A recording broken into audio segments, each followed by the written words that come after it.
When Marcus Flynn signed the foreclosure papers on the old Ashworth sawmill for $450, the bank clerk looked at him like he'd just purchased his own grave.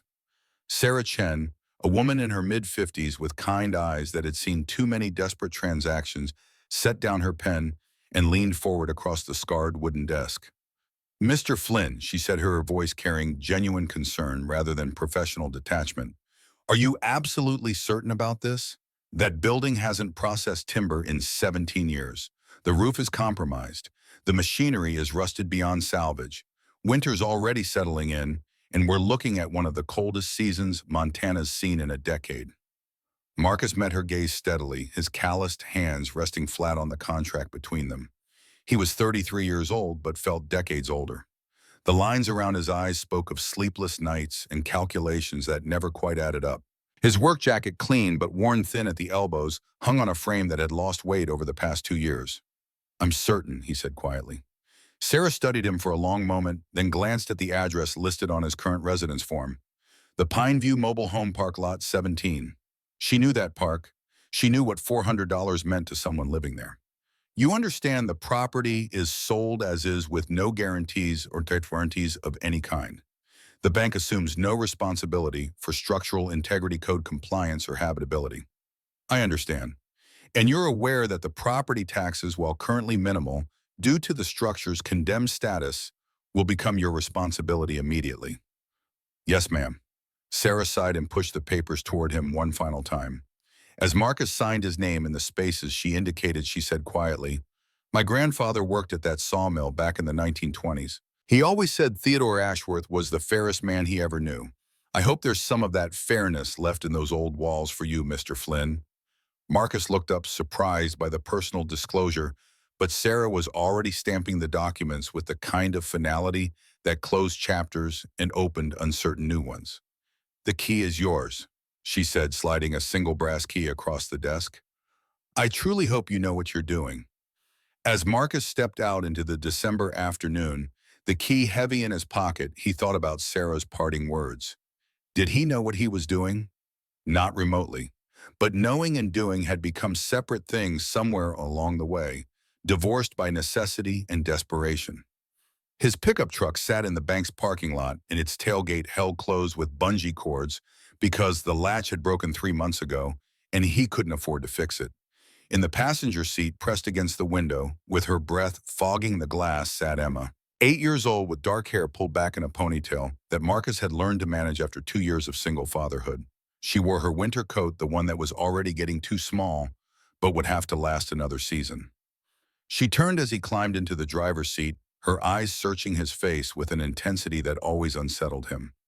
Emma had developed that look over the past 2 years, a kind of watchful awareness that seemed far too adult for a child who should still believe in the invincibility of her parents. "Did you get it?" she asked. "We got it," Marcus confirmed, turning the key in the ignition.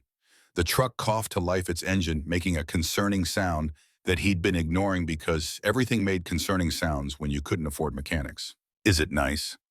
Marcus thought about the 3-story industrial relic he'd viewed exactly once 2 weeks ago on a gray afternoon that had made the building look like something from a horror movie. He thought about the broken windows and the machinery frozen mid-operation like metal sculptures of abandonment. He thought about the vast, echoing emptiness of spaces designed for 100 workers now holding nothing but dust and memories. "It's big," he said finally, "and it's ours. That makes it nice enough."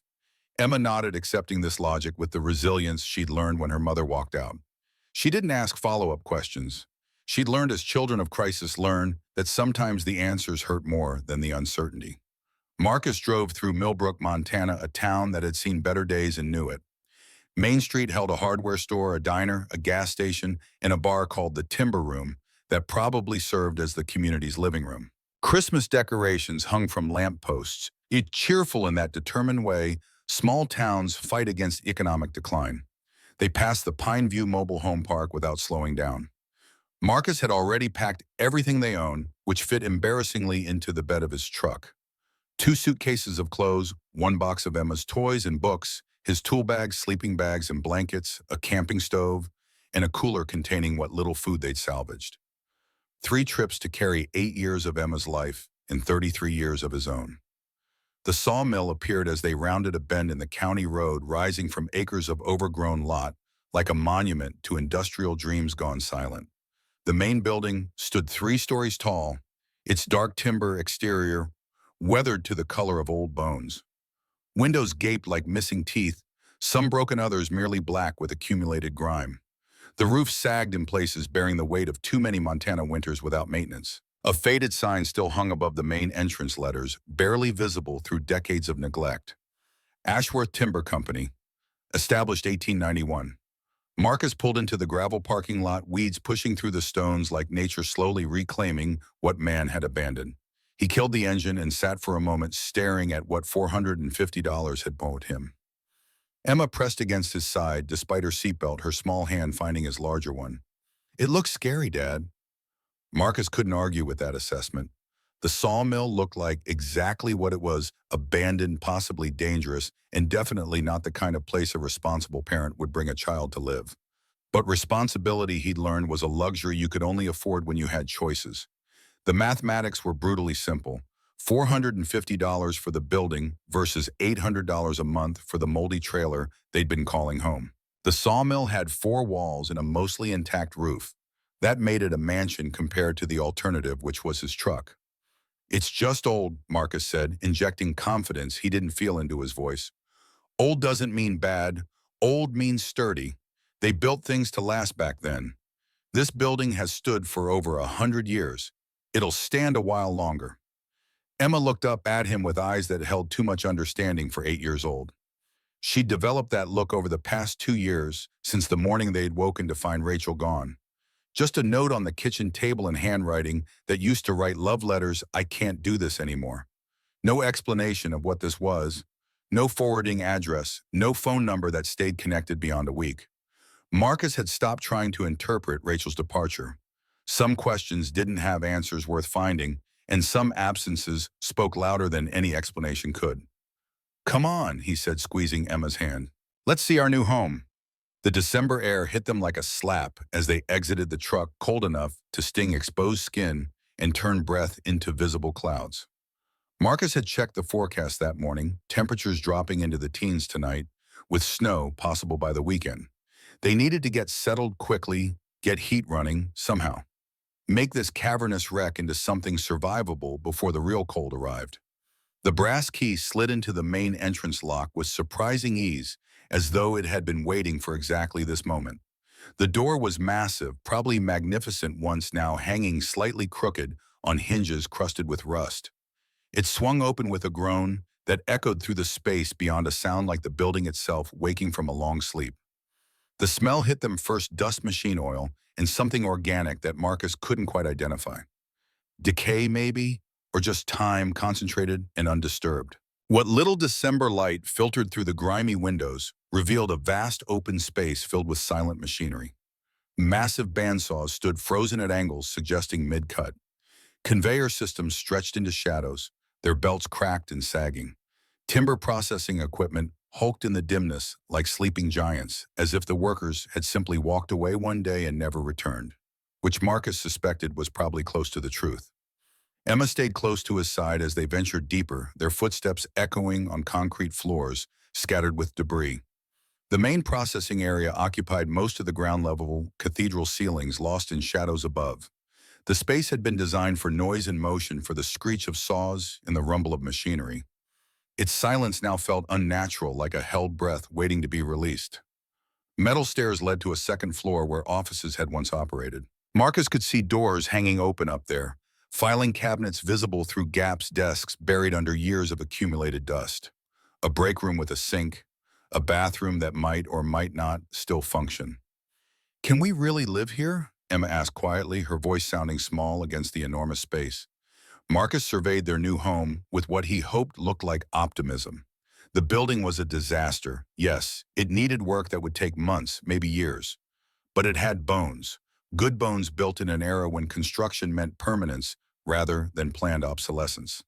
"See that office up there?" He pointed to a large windowed room on the second floor, the one with the big window facing east. "We'll clean it out, set up our beds. I can rig up some heating, get the electricity turned on properly. Maybe hang some curtains, make it cozy. It'll be an adventure. I don't like adventures anymore, Emma said softly. The words hit Marcus harder than she probably intended. Emma used to love adventures. Before Rachel left, before the construction work dried up with the first snow, before their life became a series of increasingly desperate compromises, Emma had been fearless. She'd climbed trees, explored creeks, invented elaborate games that could occupy her for hours. Now she flinched at changes, clung to routine, and looked at the world through eyes that expected disappointment. Marcus knelt down to her level, his knees protesting against the cold concrete. He put his hands on her shoulders, waiting until she met his eyes. I know things have been hard, baby. I know you didn't ask for any of this. But I promise you we're going to be okay. This place might not look like much now, but it's ours. Nobody can kick us out. Nobody can raise the rent. We just need to make it livable, and I know how to do that. That's what I do, remember. I build things. I fix things. Emma studied his face with that too perceptive gaze that made him feel simultaneously proud and protective. You promised. Marcus had learned the hard way that promises to children carried weight you couldn't always bear. But what else could he offer her?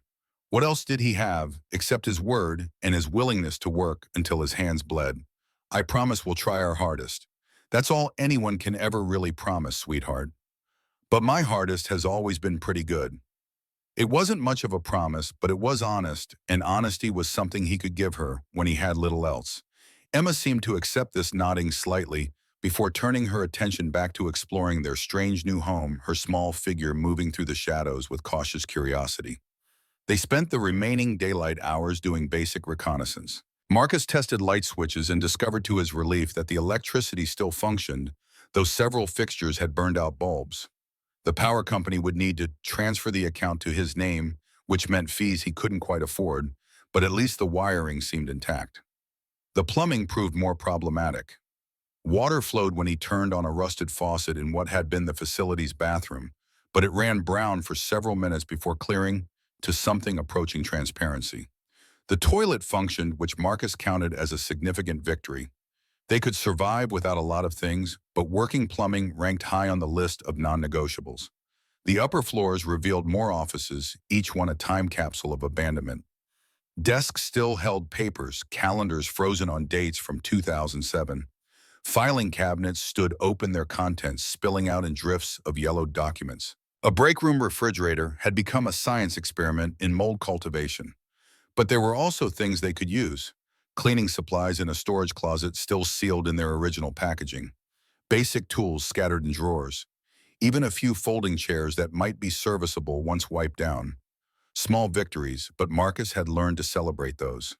As the winter sun began its early descent, casting long shadows through the broken windows, Marcus started hauling their possessions from the truck. Everything they owned in 3 trips, suitcases bumping up metal stairs. The camping stove cradled carefully, Emma's box of treasures carried with the reverence it deserved. He chose the largest office on the 2nd floor for their living space. It had windows facing east, which would catch morning sun and help warm the room naturally. The doors still closed properly, which mattered more than Marcus wanted to admit. Privacy, security, the ability to shut out the enormity of the building around them. Marcus swept out the worst of the dust and debris, then laid out their sleeping bags on the floor. The camping stove went in one corner, their food supplies in another. Emma arranged her toys on the windowsill with careful precision, creating order in the chaos, making the space her own in the way children must when the world keeps changing. It's like camping, Marcus offered, watching her sort through her stuffed animals with the seriousness of a curator. Camping is supposed to be temporary, Emma replied without looking up. Marcus didn't have a response to that. Instead, he focused on the practical tasks that would get them through the night. Heating would be the immediate challenge. The sawmill had ancient radiators throughout connected to a boiler system that Marcus suspected hadn't functioned in years. For tonight, he'd brought a small electric space heater that would at least keep their room from freezing. Tomorrow, he'd investigate the boiler situation. Tomorrow, he'd figure out how to make this work long-term. But tonight, they just needed to survive. They ate dinner sitting on the floor of their new room, sandwiches made from supplies Marcus had picked up at the gas station on their way into town. Emma chewed slowly, her eyes wandering around the bare office walls, taking in every detail with that watchful gaze. Outside, darkness had fallen completely, turning the windows into black mirrors that reflected the single bare bulb hanging from the ceiling. The sawmill made sounds at night, Marcus discovered. Wood creaking as temperatures dropped, metal groaning as old joints contracted, wind finding its way through gaps in the structure with whispers that sounded almost like voices. Normal sounds for an old building, Marcus told himself, even as they raised the hairs on the back of his neck. Then Emma said suddenly and without preamble, "Tell me about Mom." The request surprised Marcus. Emma rarely asked about Rachel anymore.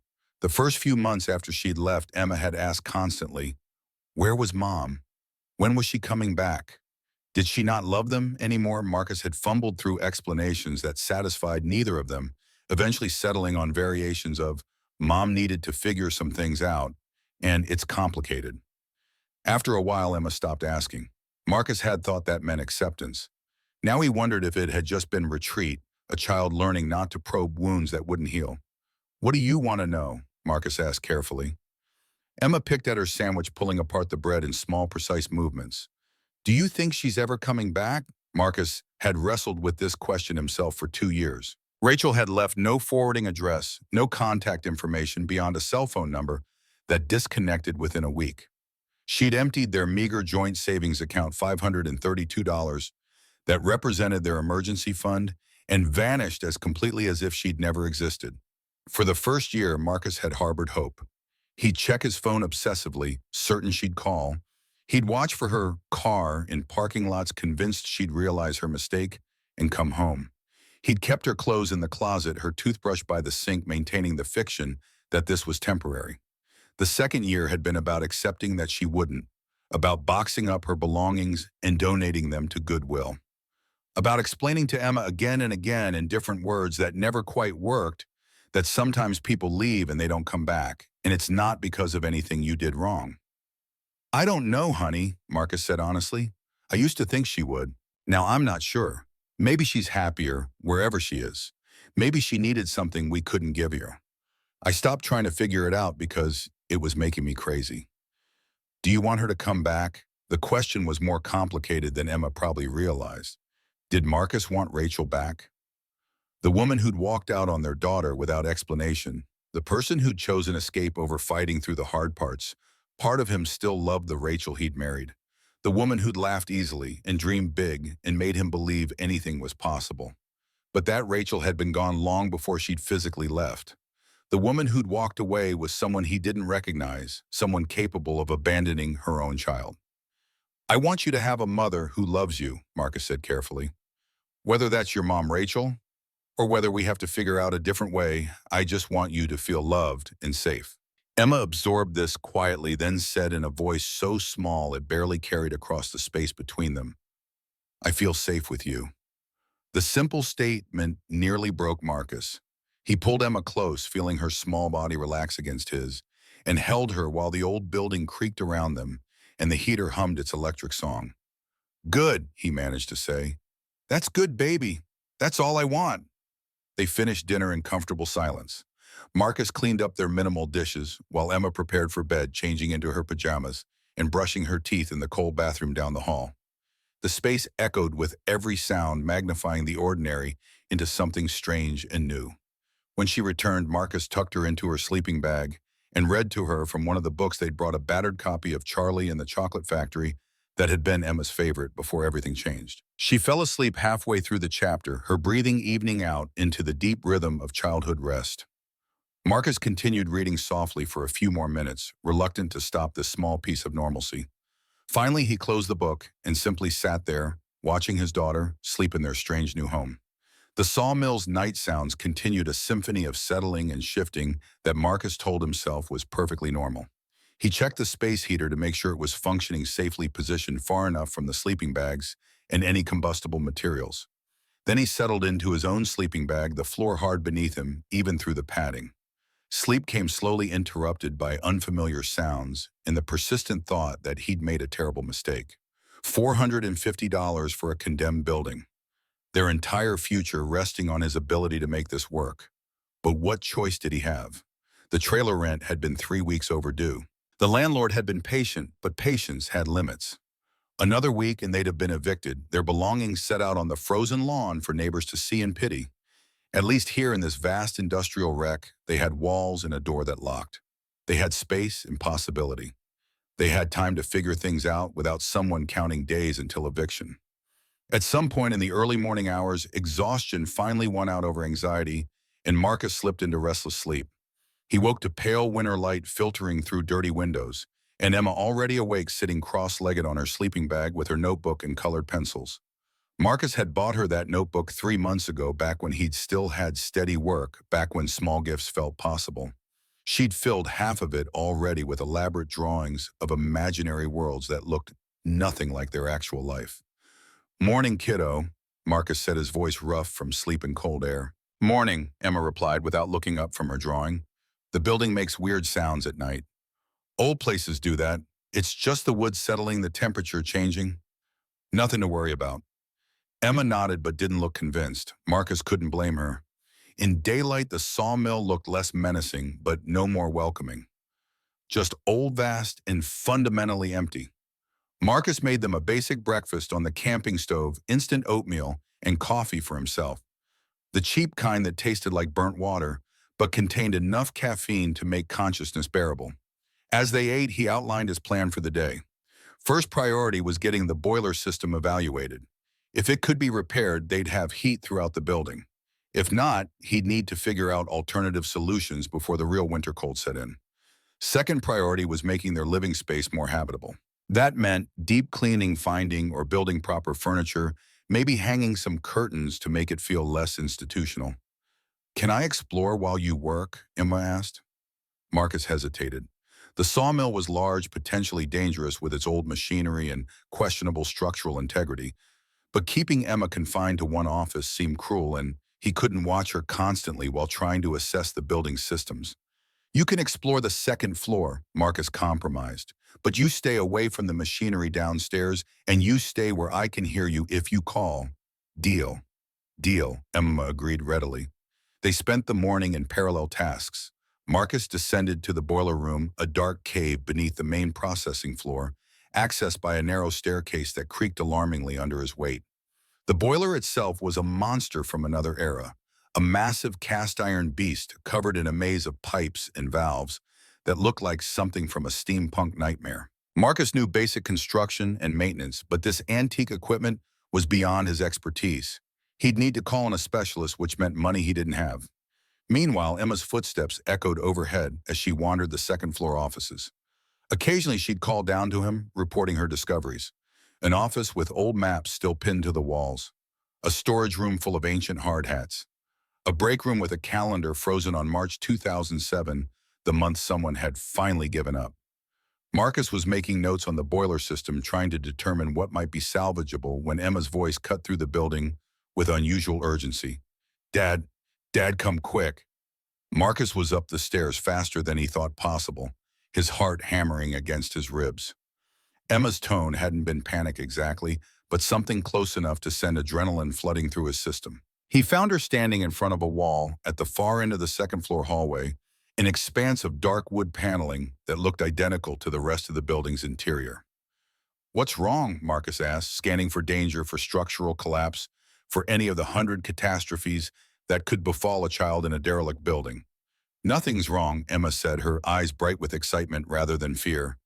"But look at this." She pressed her hand against what appeared to be solid wall, and a section of the paneling swung inward with a soft click, revealing a narrow doorway Marcus would have sworn wasn't there moments before. "It's a secret door," Emma whispered, as if speaking loudly might close it again.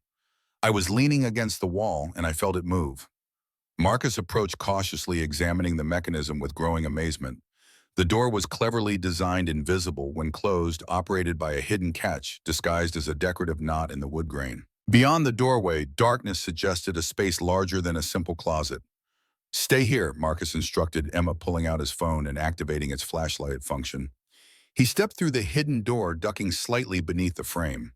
The room beyond was roughly 12 feet square, windowless, and completely concealed within the building's structure.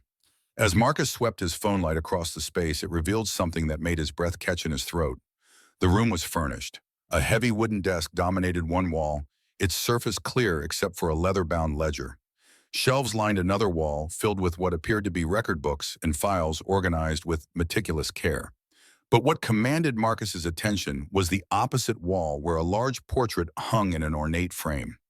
The painting showed a man in his 60s dressed in the formal style of the early 20th century. He sat in a chair with one hand resting on a cane, his expression stern but not unkind. There was intelligence in the painted eyes and something else too, a kind of weary determination as though the subject had fought many battles and won most of them, but at a cost he hadn't fully anticipated. Beneath the portrait, a small brass plate bore an inscription. Marcus had to step closer to read Theodore Ashworth, 1867 to 1943, founder Ashworth Timber Company. "What is it?" Emma called from the doorway, unable to contain her curiosity any longer. "It's a hidden office," Marcus said slowly, still processing what he was seeing. "I think it belonged to the man who built this place." Emma slipped past him despite his earlier instruction to stay put, her eyes wide as she took in the secret room. In the phone's light dust motes danced like tiny spirits undisturbed for decades until their arrival. Why would someone hide their office? Emma asked a reasonable question that Marcus had no answer for.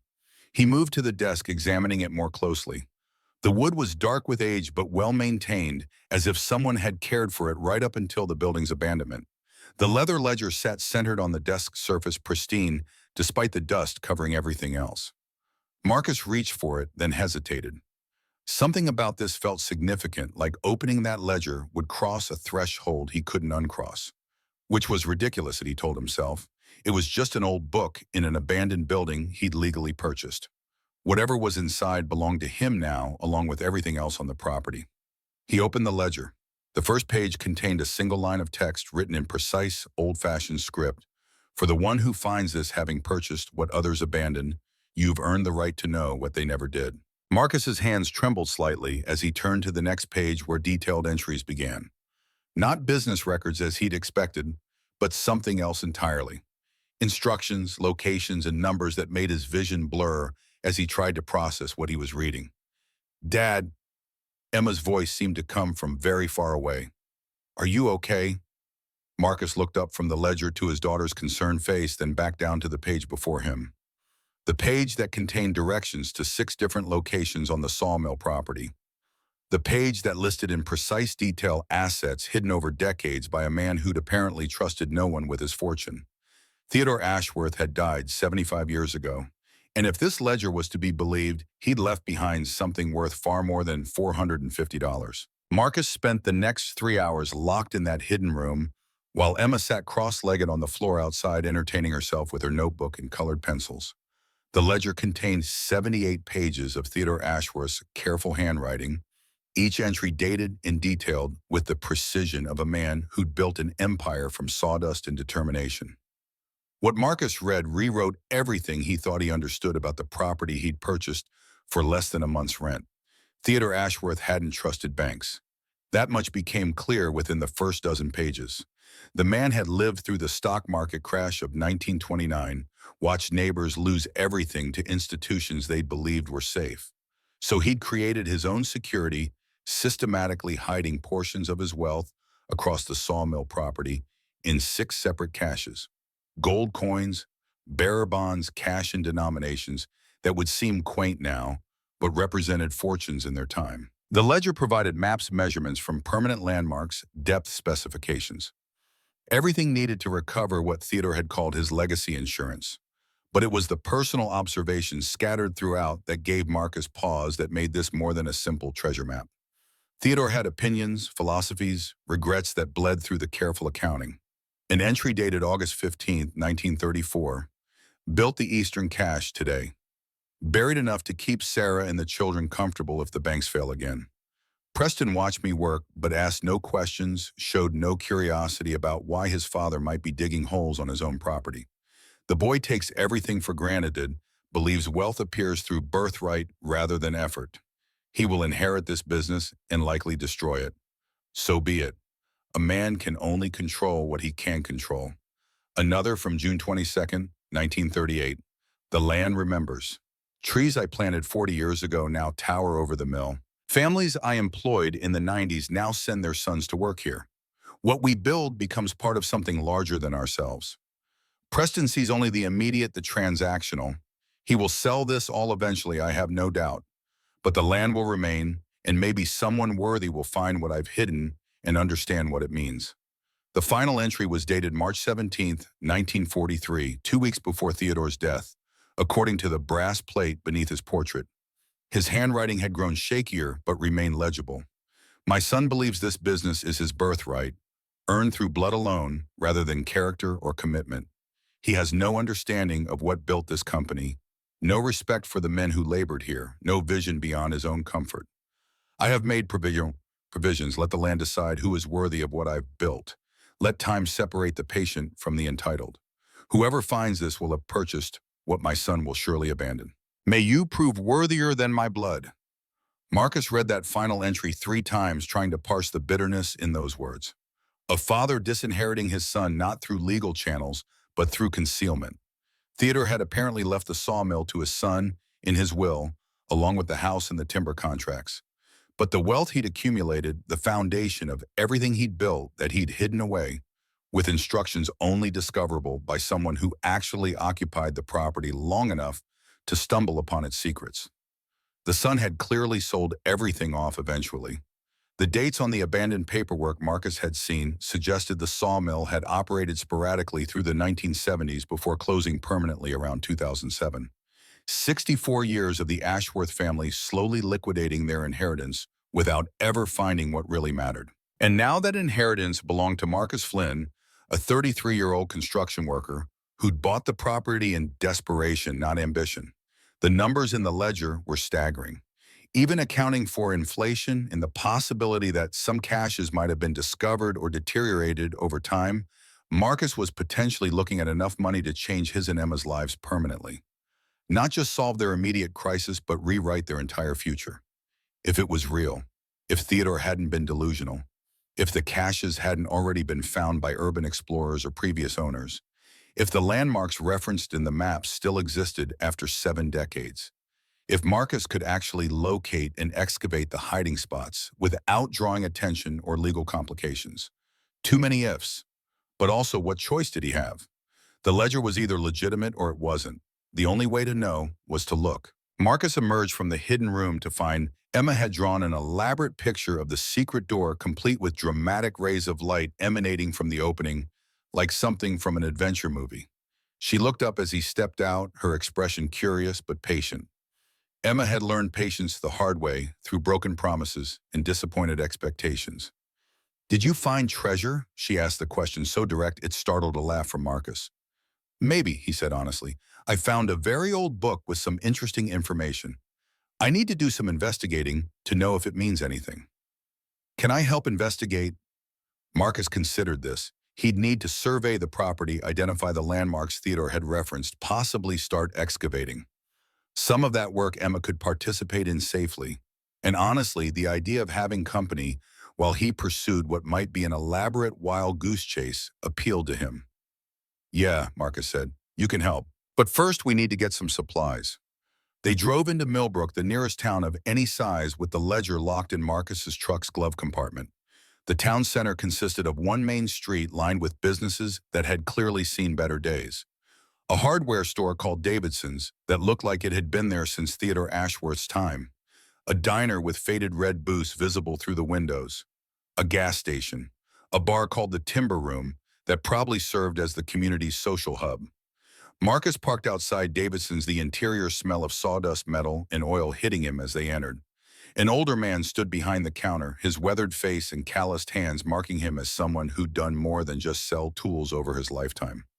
"Help you find something?" the man asked, his voice carrying the slow cadence of someone who'd lived his entire life in small-town Montana. Marcus had prepared a mental list: shovels, a good flashlight, work gloves, a metal detector if they carried one.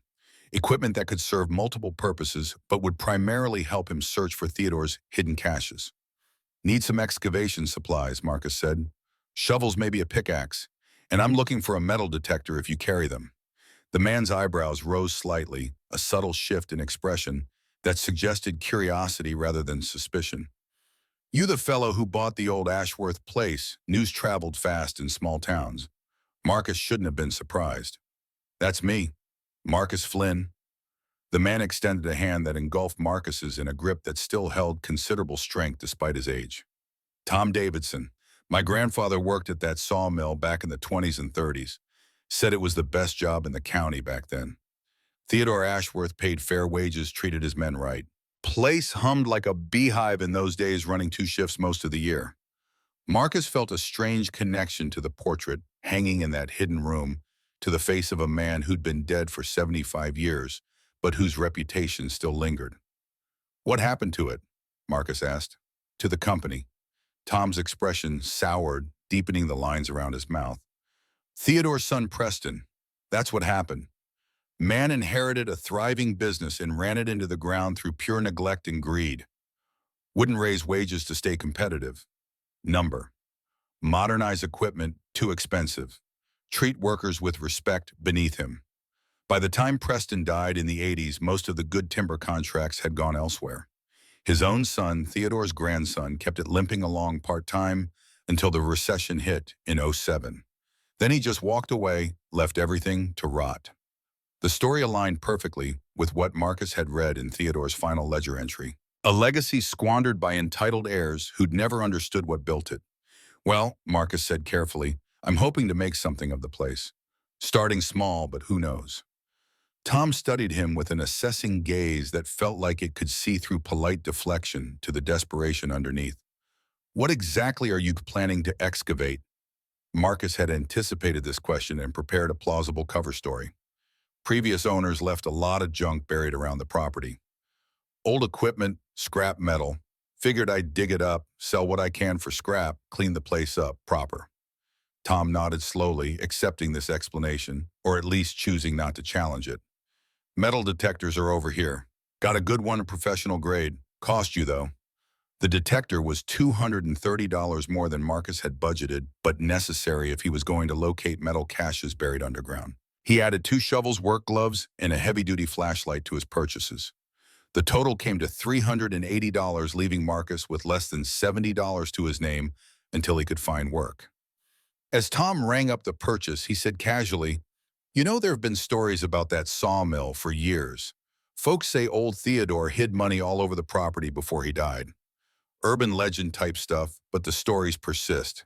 Every few years, someone gets it in their head to go treasure hunting out there. Marcus kept his expression neutral, grateful for the practice he'd had hiding desperation from landlords and bill collectors. People say that about a lot of old places, usually just wishful thinking. Usually, Tom agreed, his eyes sharp despite his casual tone. But Theodore Ashworth wasn't like most people. Man survived the Depression by being smarter and more careful than everyone around him. Wouldn't surprise me if the stories had some truth to them. Of course, if there was anything to find, you'd think his own family would have found it in all those years they owned the place.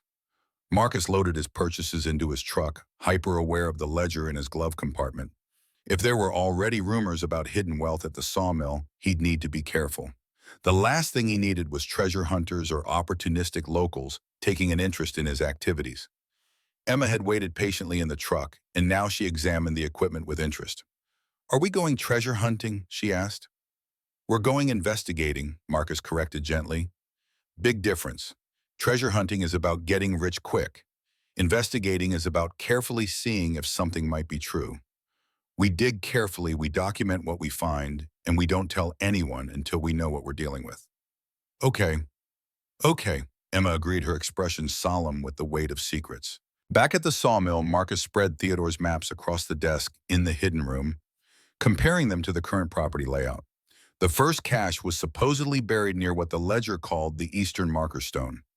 Marcus had noticed a large boulder at the property's eastern edge during his initial survey, probably weighing several tons, old enough and distinctive enough to have been there in Theodore's time. The kind of permanent landmark that wouldn't move or disappear over decades. The map indicated the cache was buried 12 feet due north of the stone's northern face at a depth of 4 feet. If the measurements were accurate, and if the cache hadn't been disturbed, Marcus was looking at an excavation that would take several hours but wasn't impossibly difficult. He and Emma walked the property as the winter afternoon light began to fade. Marcus carrying the metal detector and Emma helping him measure distances with a tape measure they'd found in one of the offices. The eastern marker stone sat in an area that had probably once been cleared, but was now overgrown with brush and small trees, nature reclaiming what man had abandoned. Marcus marked the spot the measurements indicated, then swept the metal detector over it. The device shrieked immediately, its readout indicating significant metal presence at approximately 4 feet down. Marcus's heart rate accelerated despite his attempt to remain skeptical. It could be anything, old equipment, scrap metal, exactly what he'd told Tom Davidson he expected to find. But the location was too precise, the depth too exact to Theodore's specifications. This was no coincidence. "Is there treasure there?" Emma asked, watching his face with that uncanny ability children have to read their parents' emotions. "There's definitely something metal buried there," Marcus said carefully. "Tomorrow when we have good light, we'll dig and see what it is." That night, Marcus lay awake in his sleeping bag, long after Emma had fallen asleep, his mind racing through possibilities and complications. If the cache contained what Theodore's ledger suggested, Marcus was looking at a life-changing discovery. But found wealth came with questions. Legal questions about ownership, tax questions about windfall income, practical questions about how to convert old currency and bonds into usable money without attracting dangerous attention. And moral questions too, the kind that kept honest men awake at night. Theodore had hidden this wealth intentionally, creating a system that rewarded patience and occupancy over blood inheritance. His descendants had apparently never found it had sold off the property without knowing its true value. Did that make the caches Marcus's by right of purchase? Or was he morally obligated to track down Theodore's living heirs and inform them of their grandfather's hidden legacy? Marcus knew what the law would likely say. He'd purchased the property and everything on it through legitimate foreclosure proceedings. Found assets on private property belonged to the property owner. But law and morality didn't always align, and Marcus had been raised by parents who'd valued doing right over doing well. He still hadn't resolved these questions when exhaustion finally pulled him under sometime after midnight. Morning arrived with frost on the windows, and Emma already awake, dressed, and clearly ready for their excavation project. Marcus made them breakfast, checked the weather forecast for the day clear and cold, and gathered their tools. The digging proved harder than anticipated. The ground was half-frozen, resistant to the shovel's blade. Marcus worked steadily, breaking through the top layer of frozen earth to reach the softer soil beneath. Emma helped by clearing away the dirt. He excavated, piling it neatly to one side with the kind of focus she brought to tasks that mattered. 2 hours of digging brought them to a depth of 3 feet. Marcus's back ached, his hands were blistered despite the gloves, and doubt had begun creeping in. Maybe the metal detector had picked up old equipment. Maybe Theodore's map was deliberately misleading, a final joke on whoever might find it. Then his shovel struck something solid with a metallic clang that echoed across the empty property. Marcus dropped to his knees at the bottom of the hole, using his gloved hands to brush away soil from what his shovel had hit. Metal emerged, pitted with rust, but intact. A box maybe 2 feet long and a foot wide, constructed from heavy steel. No lock, just a simple latched lid. "Is that it?" Emma called from above, leaning over the edge of the hole to see. "Is that the treasure?" Marcus lifted the box carefully. It was heavy, substantial in a way that suggested contents beyond empty metal. He climbed out of the hole and set the box on level ground, Emma crowding close to see. The latch resisted, briefly rust, and time making it stubborn, then gave way with a squeal of protest. Marcus lifted the lid, his hands steady despite the adrenaline flooding his system.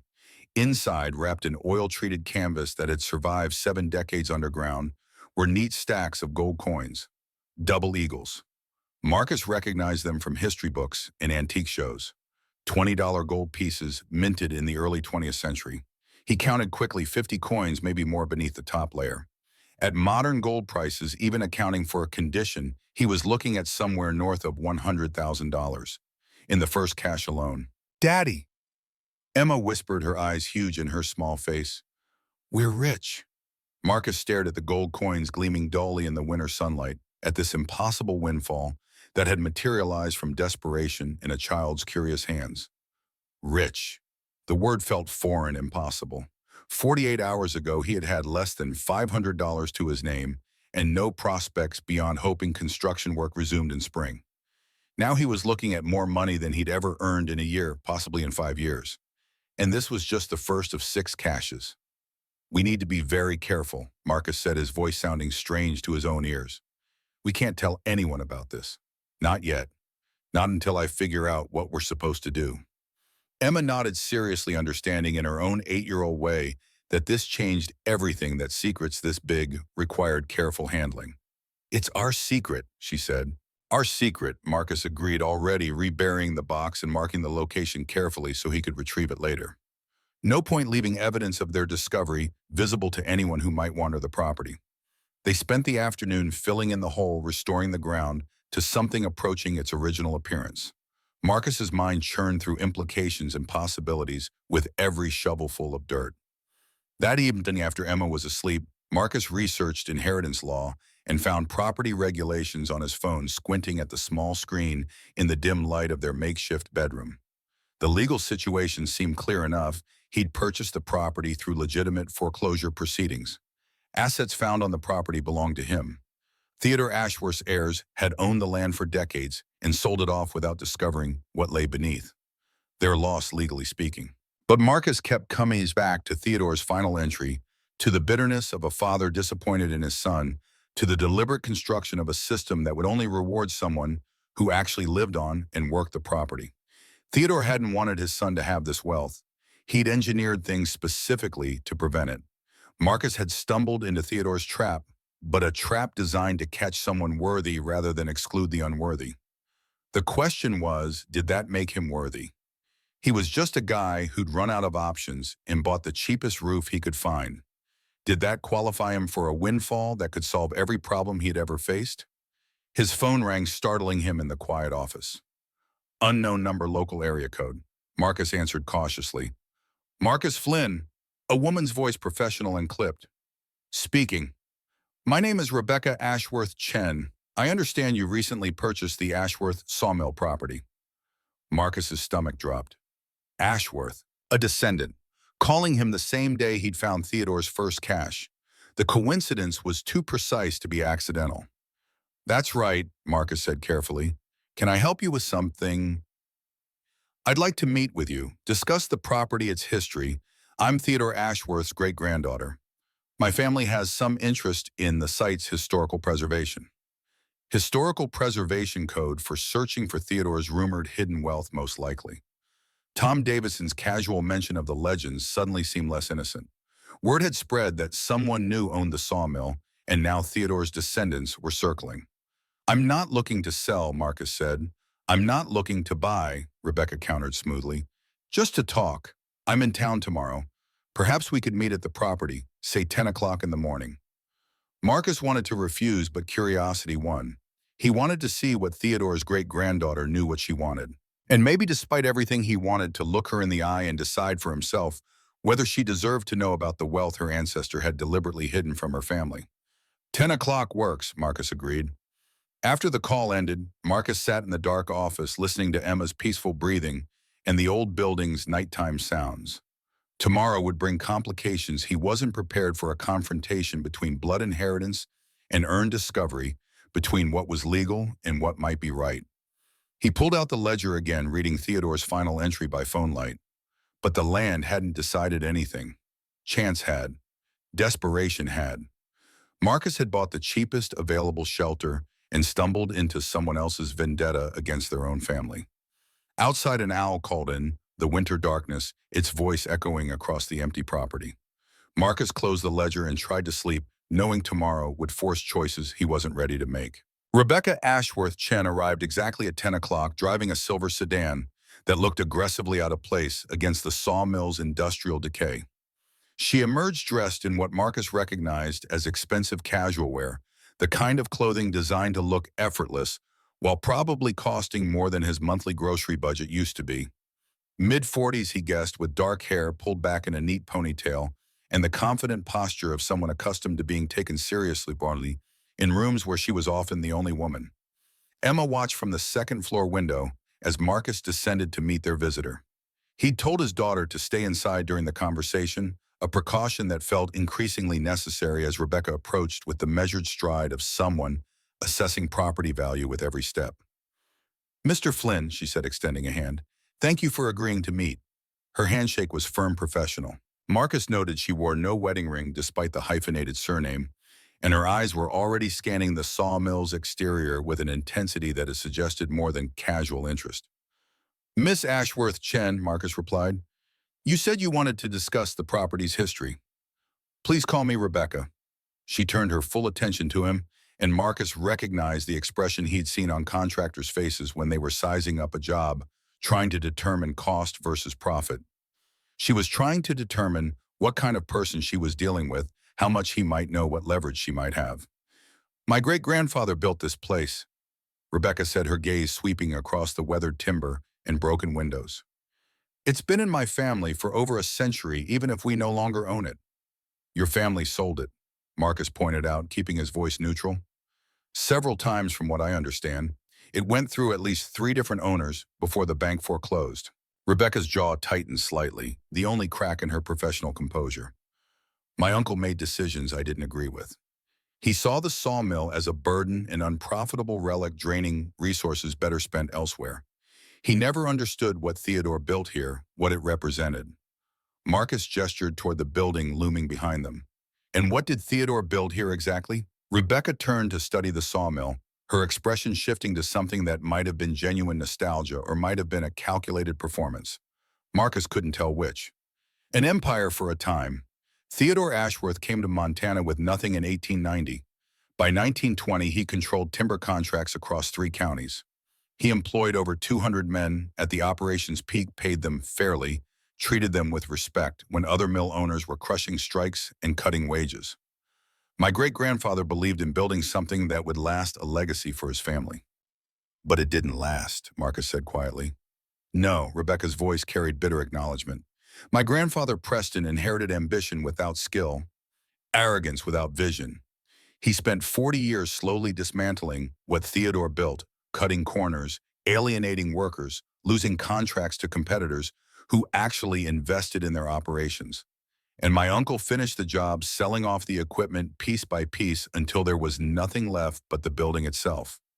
She turned back to Marcus, and he saw something shift in her expression, a transition from historical lecture to present purpose.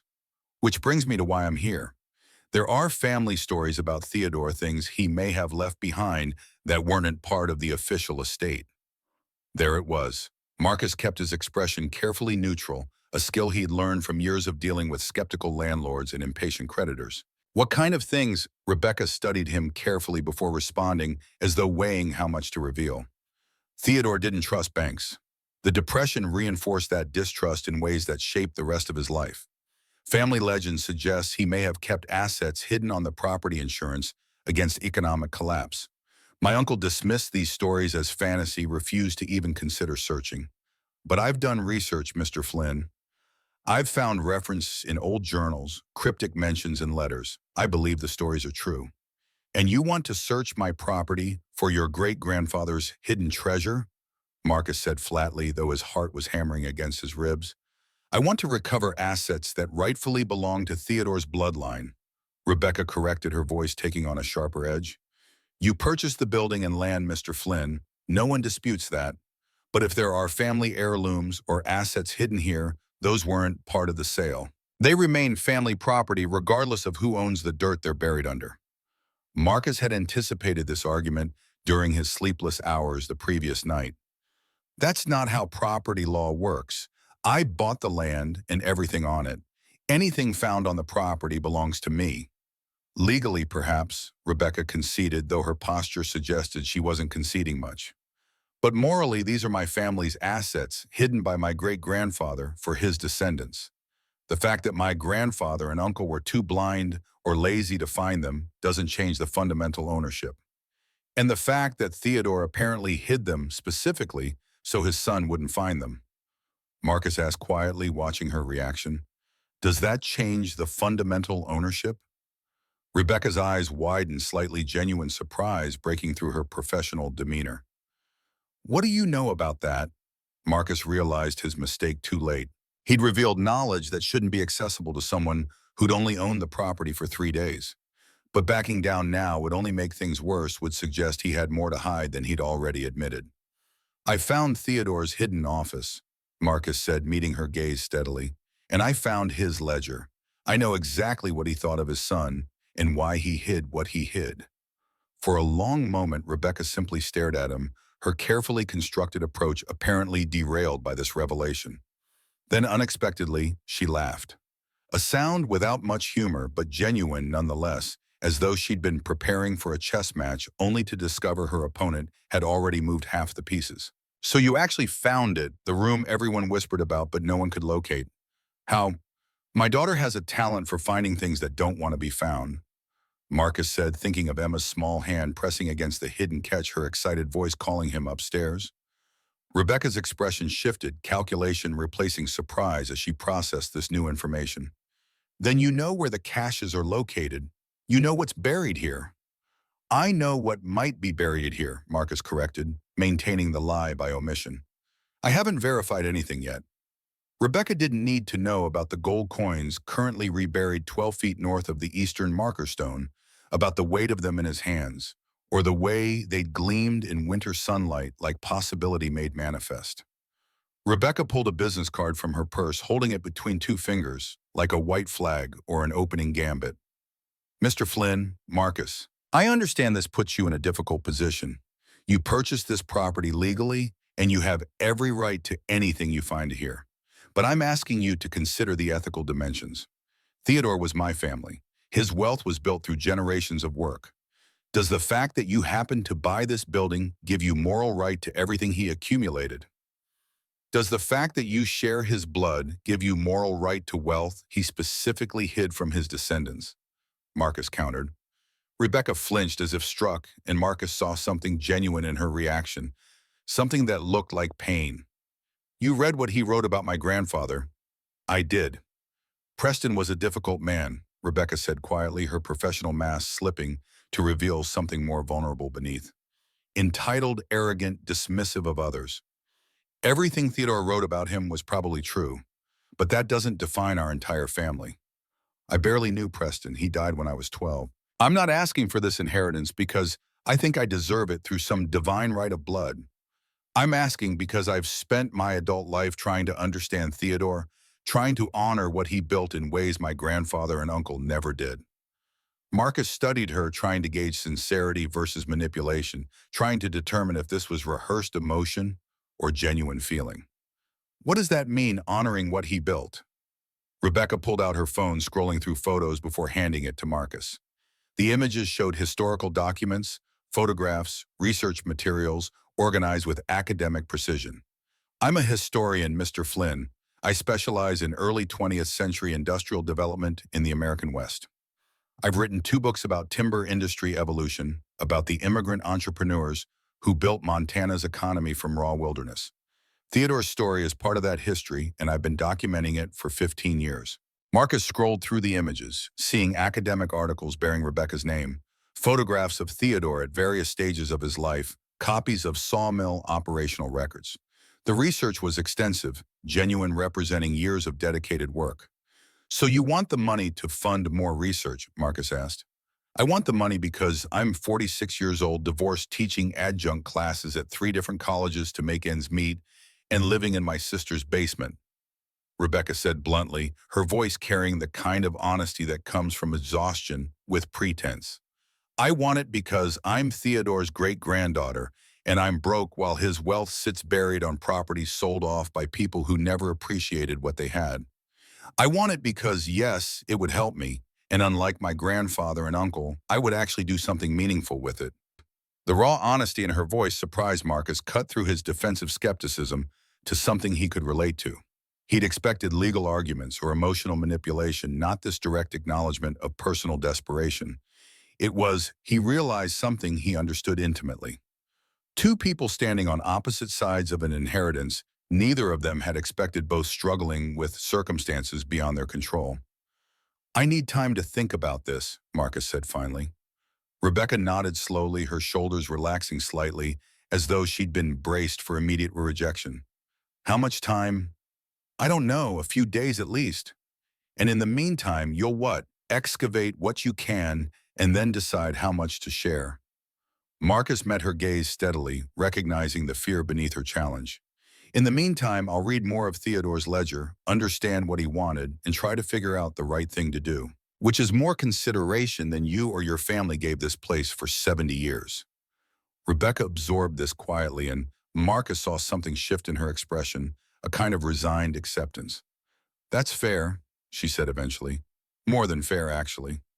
She held out the business card again, and this time Marcus took it. That's my number. When you're ready to talk, call me. And Marcus, thank you for not just telling me to leave. After Rebecca departed, Marcus stood in the sawmill's parking lot, turning her business card over in his hands. Dr. Rebecca Ashworth Chen, Associate Professor of History, a scholar struggling to survive in academia's precarious economy, researching the legacy her own family had abandoned. The irony wasn't lost on him. Emma emerged from the building, having apparently watched the entire conversation from her window perch. Was that lady mad? Not mad, Marcus said, slipping the card into his pocket. Frustrated, maybe disappointed. Is she going to take our treasure? Our treasure. Emma had already claimed ownership in the simple, absolute way children understood possession. Marcus crouched down to her level, putting his hands on her shoulders. It's complicated, kiddo. That lady is related to the man who hid the treasure. She thinks it belongs to her family. But we found it, Emma said with perfect 8-year-old logic. And we bought the place where it was hiding. That makes it ours. Marcus wished adult morality were that straightforward, that questions of right and wrong came with clear answers instead of uncomfortable ambiguity.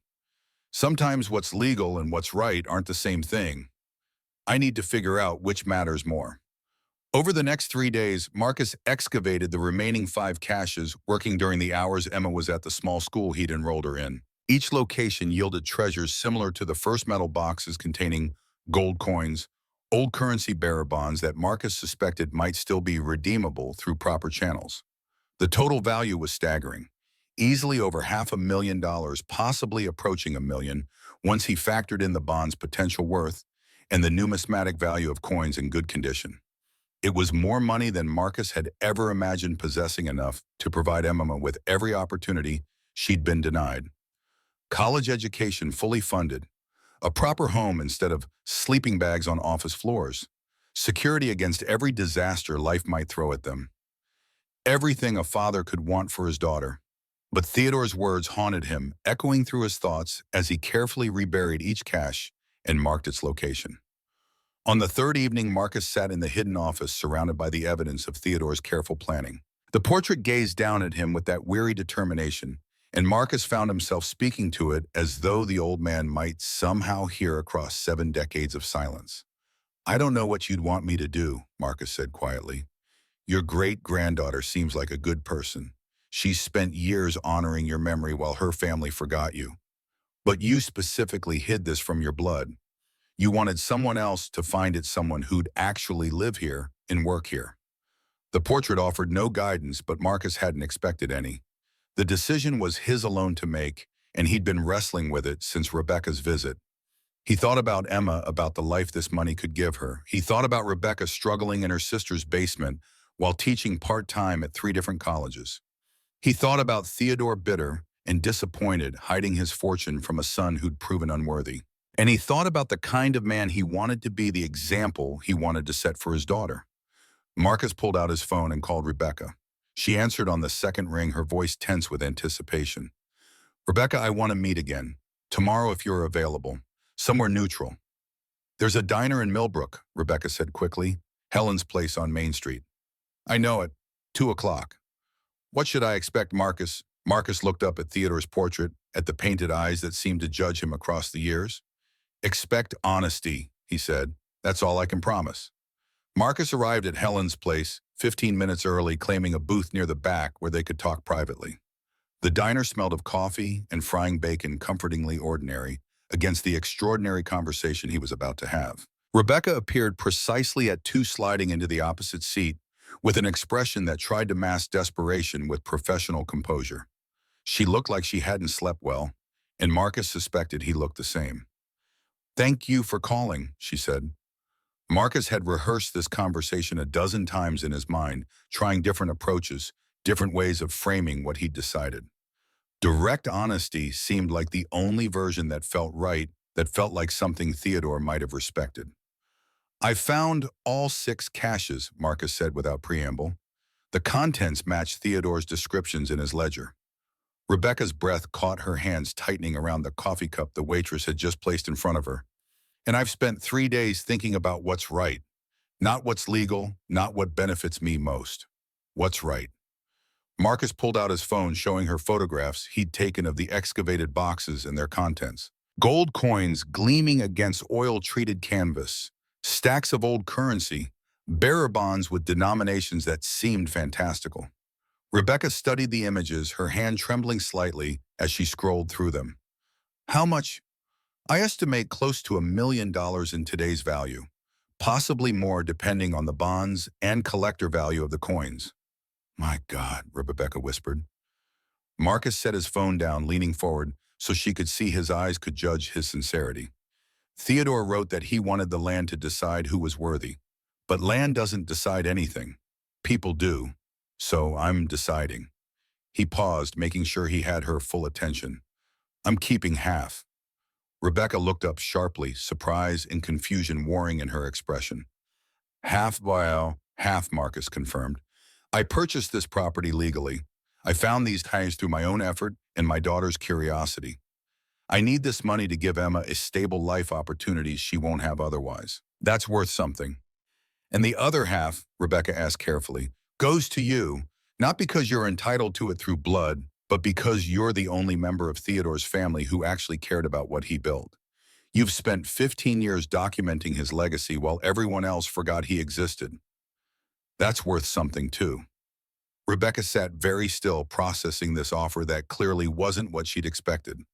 You're serious, completely serious. We split it down the middle. I use my half, however I want you to do the same. No legal fights, no arguments about who deserves more. Just a clean split between two people who both need help and both have reasonable claims. That's extremely generous, Rebecca said quietly. It's pragmatic, Marcus corrected. Fighting over this in court would cost both of us money and time neither of us can spare. This way, we both get enough to make real differences in our lives. You can finish your research, maybe get that tenure track position you were working toward. I can give Emma stability, maybe convert some of this building into something useful. We both win. Rebecca studied him for a long moment, and Marcus saw her eyes filling with unexpected tears. You could have kept everything. I have no proof the caches exist. No legal standing to demand anything. You could have told me you found nothing, and I'd have no way to challenge it. I could have, Marcus agreed, but then I'd be exactly the kind of person Theodore was bitter about. Someone taking what they didn't earn, claiming what they don't deserve. I'm not that person, and I don't want Emma growing up thinking that's acceptable. My great-grandfather would have liked you, Rebecca said, her voice thick with emotion. Maybe, Marcus said, or maybe he'd be furious I'm sharing with his bloodline at all. But I like to think he'd understand that sometimes the right answer is more complicated than absolute judgment allows. They worked out the logistics over the next week, meeting twice more at Helen's place to hammer out details. Rebecca brought in a discreet appraiser she'd worked with on historical projects, someone who could value the items without asking uncomfortable questions about their origin. The coins and currency alone totaled just over $800,000. The bearer bonds, surprisingly, were still redeemable through a lengthy but legitimate process, adding another $200,000 to the total. $1 million split evenly, $500,000 each. Marcus opened his first real bank account in years, depositing his share in careful increments that wouldn't trigger suspicious activity reports. Rebecca did the same, her hands shaking, as she completed the paperwork that would end her years of financial precarity.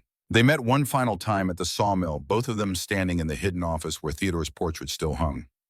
Rebecca studied her great-grandfather's painted face with an expression Marcus couldn't quite read, something between reverence and sadness.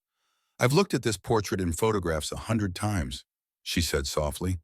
But seeing it in person in the room he designed to hide it, that's different. That makes it real in a way photographs never could. You could take it, Marcus offered. The portrait belongs with family. Rebecca shook her head firmly. No, it belongs here in the room he built. This is his real legacy, not the money. This secret office, these careful plans, this whole elaborate system he designed to outlast his disappointment. The portrait should stay where he put it. Marcus understood. Some things had value beyond ownership, meaning that transcended possession. 3 months passed like water, finding its level settling into channels carved by intention and hard work. The Montana winter had deepened and then gradually loosened its grip, giving way to the tentative promise of early spring. In that time, the Ashworth sawmill had begun its transformation from industrial mausoleum to something living again. Marcus stood in the main processing floor on a Tuesday morning in late March, watching workers install the final sections of the new heating system. The massive boiler he'd worried about that first week had proven salvageable after all, once a specialist had assessed it and declared the core mechanics sound beneath decades of neglect. The restoration had eaten a chunk of his budget, but it meant the building would have reliable heat throughout, which mattered when you were trying to convince craftspeople to lease workspace in a structure most locals still called haunted. Emma attended Jefferson Elementary, now a school with actual funding and teachers who remembered her name. Marcus drove her there each morning in a reliable Honda CR-V he'd purchased with cash, the kind of transaction that had made the dealer suspicious until Marcus explained he'd sold family land. It wasn't entirely a lie. The sawmill property had become family in a way the Pineview Mobile Home Park never could. The change in Emma over 3 months had been remarkable. She'd made friends, genuine ones, who came over for supervised playdates in their renovated living quarters. She'd joined the art club and discovered a talent for watercolors that her notebook sketches had only hinted at.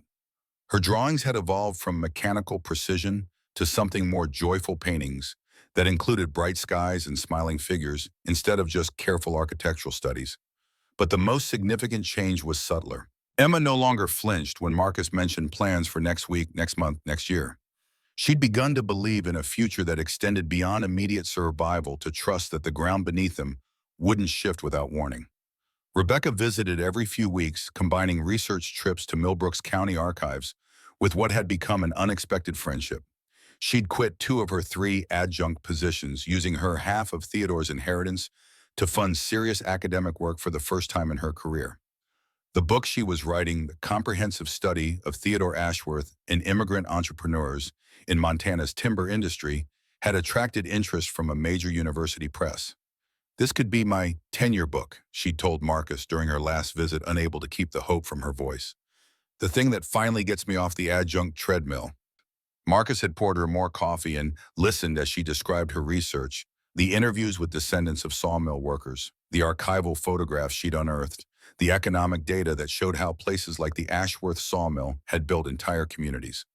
Theodore's story was larger than one man's bitterness toward his son, she explained. It was about what happened when vision met determination, when immigrants with nothing built empires from raw materials and sheer will. "Your great-grandfather would be proud," Marcus had said, and Rebecca's eyes had gleamed with tears she didn't quite shed. On this particular March morning, Marcus was meeting with a local furniture maker named James Chen, no relation to the bank clerk Sarah who'd processed the original purchase. James was interested in leasing one of the ground floor workshop spaces, and Marcus had spent the past week preparing a tour that would show the building's potential without overselling its current limitations. James arrived at 10, a man in his late 30s, with sawdust perpetually dusting his clothes and an appraising eye for structural integrity. He walked the space, slowly testing floorboards, examining ceiling joists, asking practical questions about electrical capacity and ventilation. "The bones are good," James said, finally running his hand along one of the massive timber support posts. "Really good. They don't build like this anymore." "No," Marcus agreed. "They don't." "Rent?" Marcus named a figure he'd calculated carefully, low enough to attract craftspeople who needed affordable space high enough to cover the building's maintenance and slow accumulation of reserves for future repairs. James nodded immediately, which made Marcus wonder if he'd priced it too cheaply, but the handshake that followed felt right anyway. "When can I move in?" "First of next month," Marcus said. "I'll have the lease paperwork ready by then." James became the first official tenant of what Marcus had started calling the Ashworth Workshops, though the name felt presumptuous given that he was just renting out space, not building an empire. But Rebecca had insisted the name honored Theodore better than any museum designation could. "He wanted this place to work," she'd said, "to serve a purpose. You're giving it that." By May, 3 more spaces had been leased. A potter named Sarah Martinez, who worked in stoneware, and needed the high ceilings for her kiln's ventilation. A leather worker who'd been operating out of his garage and jumped at the chance for professional space. A metal worker specializing in custom furniture who'd heard about the sawmill through James and arrived with deposit check in hand. Marcus had also begun converting sections of the second floor into residential lofts, starting with proper renovation of his and Emma's living quarters. No more sleeping bags on bare floors. They had real beds now, a small kitchen-hard area, a bathroom that didn't echo with industrial emptiness. Emma had helped choose paint colors, insisting on a soft blue item for her room that reminded her of summer skies. "It makes me happy," she'd explained simply, and Marcus had bought 3 extra gallons just to be sure they'd never run out. The loft conversions were slower going than the workshop spaces. Residential occupancy required meeting code requirements that industrial space didn't, which meant inspections and permits and the kind of bureaucratic navigation that made Marcus grateful for his construction background.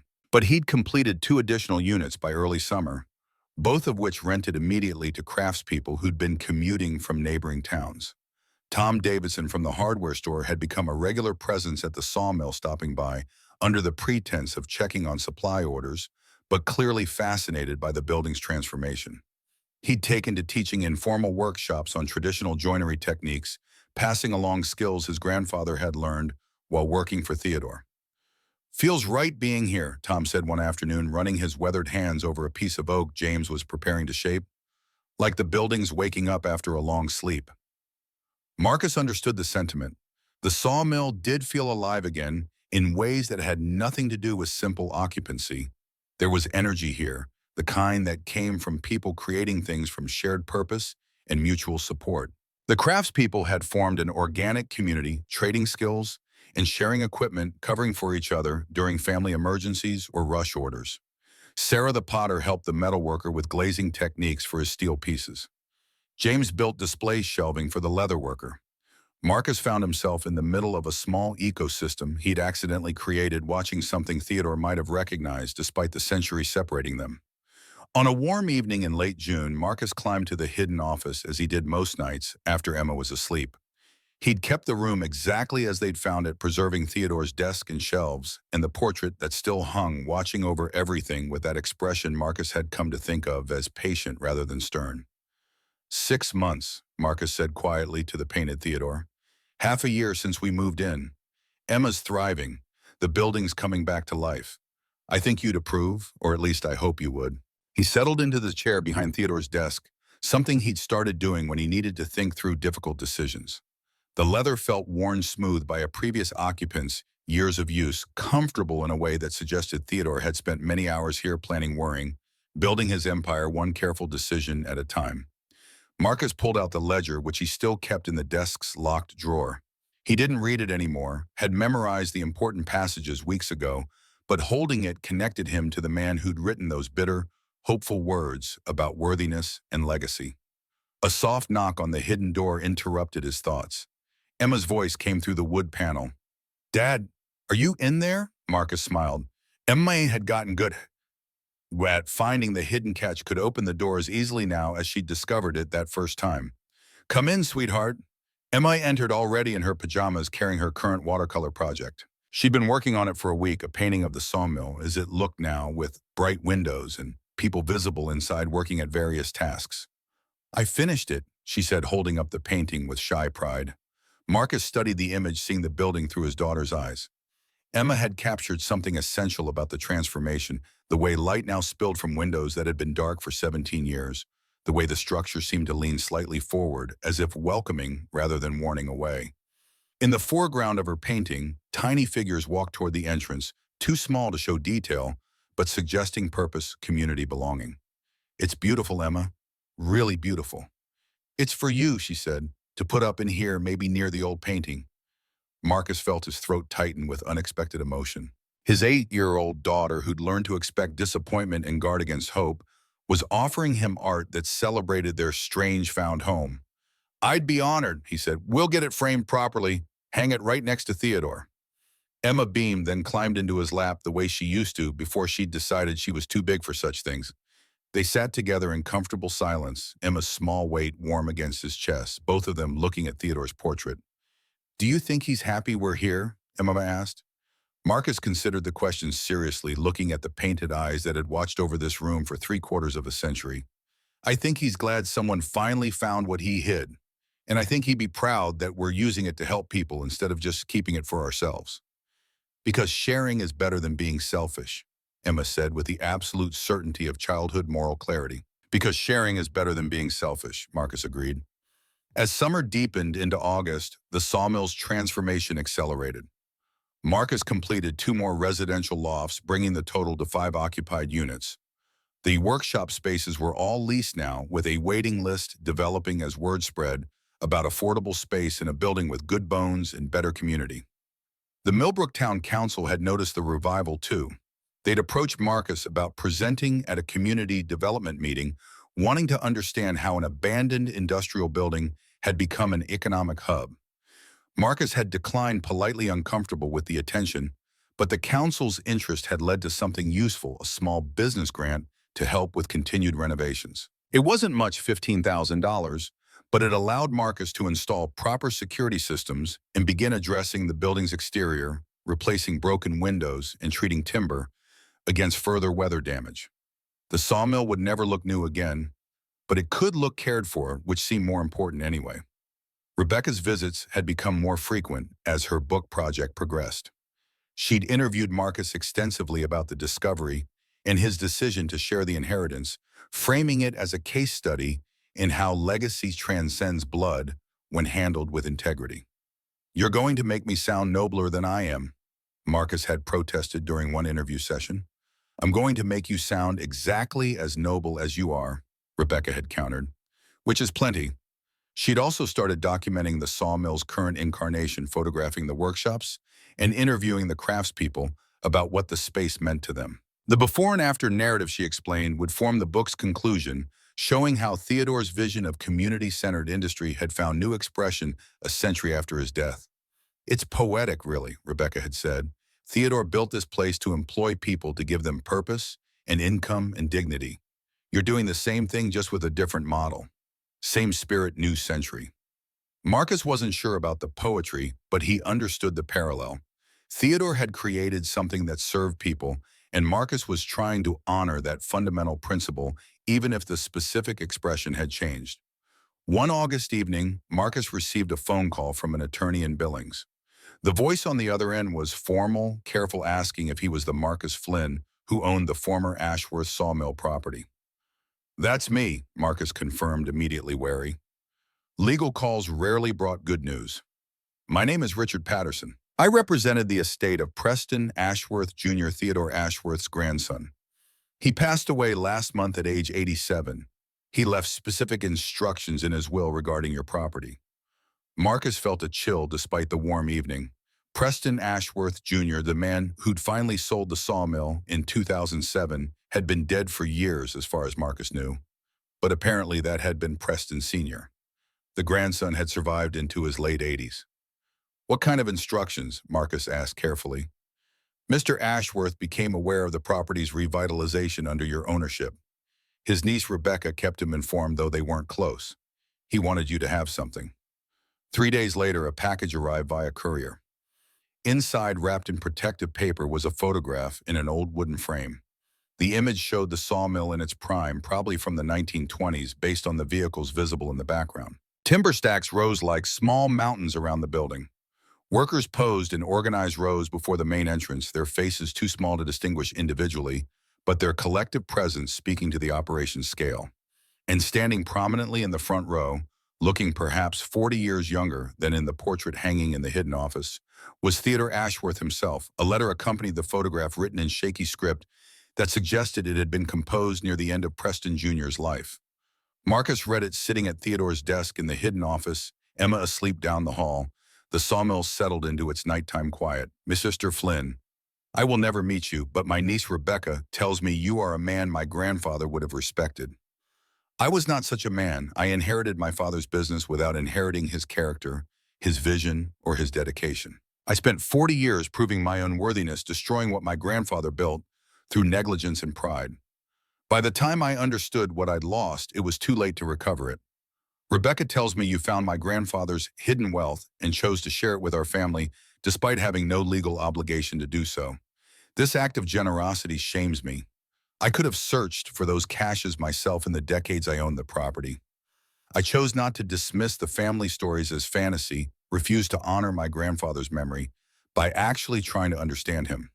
I am sending you this photograph because it represents what the sawmill was meant to be, a place of work, purpose, and community. Rebecca tells me you have recreated that in your own way. My grandfather hid his wealth from me because I didn't deserve it. You found it and proved yourself worthy through what you chose to build. I have no right to ask anything of you, but I make one request. Remember that buildings are not legacies, people are. The sawmill mattered because of the lives my grandfather touched. The families he supported, the community he helped sustain. If you remember nothing else about the Ashworth name, remember that. Preston Ashworth Jr. Marcus read the letter 3 times, trying to parse the emotion in those careful words. Regret, certainly. Shame. But also something like peace. An old man making what amends he could at the end of his life. He hung the photograph in the main workshop space the next day, positioned where everyone who entered the building would see it. Several of the older craftspeople recognized elements of the image, remembered stories their grandparents had told about working for Theodore Ashworth when the sawmill had been the valley's economic heart. My grandmother worked in the office, Sarah Martinez said, studying the photograph intently. She always said Theodore was fair, which was rare for bosses back then. Paid women the same as men for the same work, which was practically unheard of. My great-uncle's in this picture somewhere, Tom Davidson said during his next visit, scanning the rows of workers. Can't make out faces, but he would have been there in the 20s. Said it was the best job he ever had, before or after.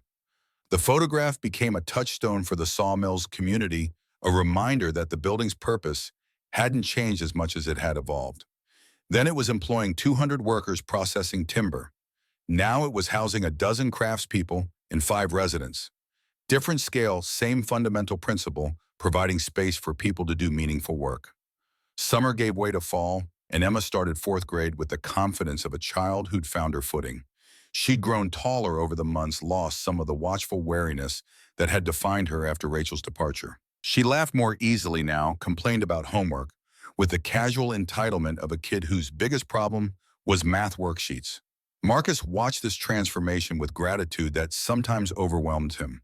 A year ago, he'd been 3 weeks from eviction, desperate enough to buy a condemned building for the price of a security deposit. Now Emma had stability, opportunity, a future that extended beyond mere survival. And he had something too, though it had taken him months to name it. Purpose, not just the satisfaction of providing for his daughter, though that mattered enormously, but the deeper fulfillment of building something larger than himself, of taking Theodore's bitter legacy and transforming it into something generative. The workshops hummed with activities 6 days a week now. James Chen had hired an apprentice, a young woman fresh out of high school, who was learning traditional joinery while building modern furniture. Sarah Martinez taught pottery classes on Saturday mornings, the sawmill's high ceilings echoing with laughter as amateur ceramicists discovered the joy of working with clay. The residential lofts had developed their own culture too. Marcus had converted 2 more spaces, bringing the total to 7 occupied units. The residents formed a kind of extended household, sharing meals, occasionally watching each other's pets or plants during travel, creating the kind of casual community that arose when people lived and worked in proximity with shared values. Rebecca visited in late October to conduct final interviews for her book. She'd been offered a tenure-track position at her university contingent on the book's publication, which the press had expedited based on the manuscript's quality. It's happening, she told Marcus over coffee in what had become their usual booth at Helen's place. After 15 years of adjunct hell, I'm finally getting a real position. Because of this book. Because of Theodore's story. Because you made the choice you made. You did the work, Marcus said. 15 years of research, that's all you. But you gave me the resources to finish it, Rebecca countered. And more than that, you gave me the ending. The book wouldn't work without the contemporary parallel, without showing how Theodore's vision found new life through someone who actually understood what he was building. Marcus shifted uncomfortably, still unused to being cast as any kind of hero in this story. I just rented out some space, he said. You created a community, Rebecca corrected gently. You took abandoned industrial space and made it serve people again. That's not just anything. As winter approached, Marcus began planning for the sawmill's first anniversary. A year since he'd signed those foreclosure papers, since Sarah Chen had looked at him like he'd purchased his own grave. A year since Emma had pressed her small hand against a hidden wall panel and changed everything. The craftspeople had started calling it the Ashworth Workshops. Without Marcus's input, the name spreading through word of mouth until it became official. Marcus had ordered a small plaque for the main entrance, Ashworth Workshops established 1891, renewed 2024. Below that, a quote from Theodore's ledger that Rebecca had suggested, "What we build becomes part of something larger than ourselves." The anniversary fell on a Tuesday in mid-December, a gray afternoon that mirrored the weather when Marcus and Emma had first arrived. But where that day had felt like desperation's last grasp, this one carried the warmth of accomplishment and community. The sawmill's inhabitants had organized a small gathering without Marcus's knowledge, everyone contributing food and decorations for what they were calling a reopening celebration.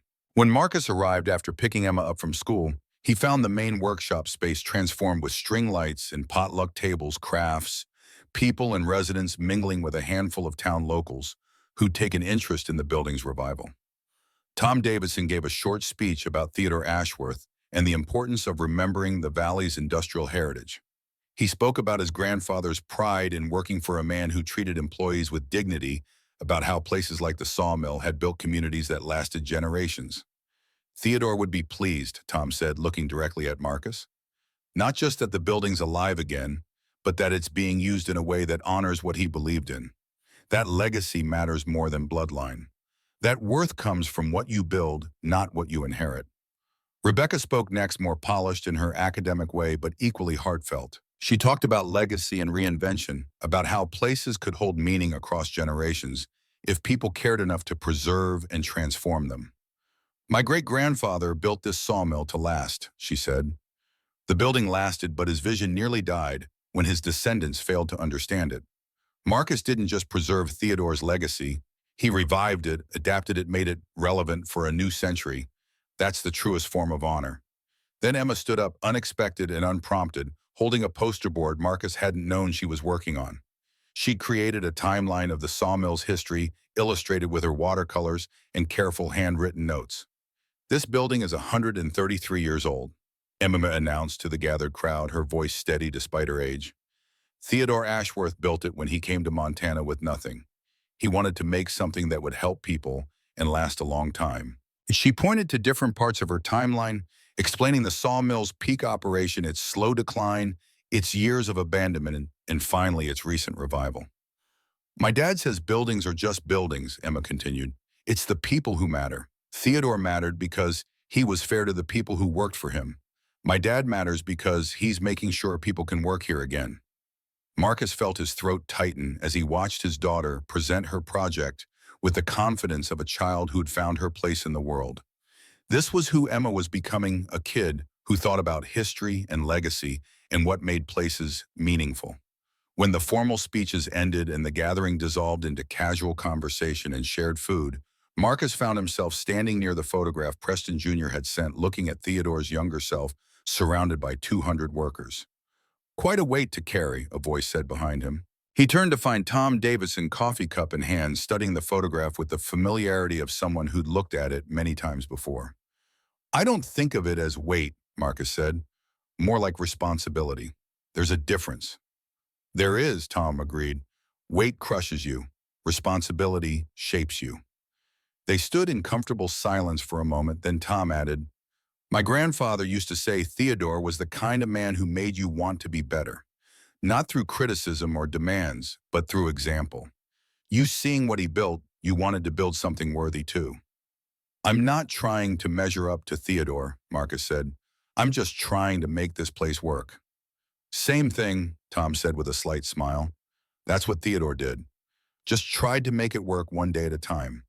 The legacy happened because he kept doing that for 40 years. Later that evening, after the guests had departed and Emma was asleep, Marcus climbed to the hidden office for what had become his nightly ritual. He settled into Theodore's chair, looking at the portrait that watched over everything with those patient eyes.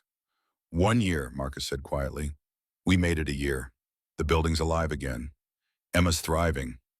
We built something you and I across all these decades. He thought about Theodore's final entry in the ledger, about letting the land decide who was worthy. The land hadn't decided anything, of course.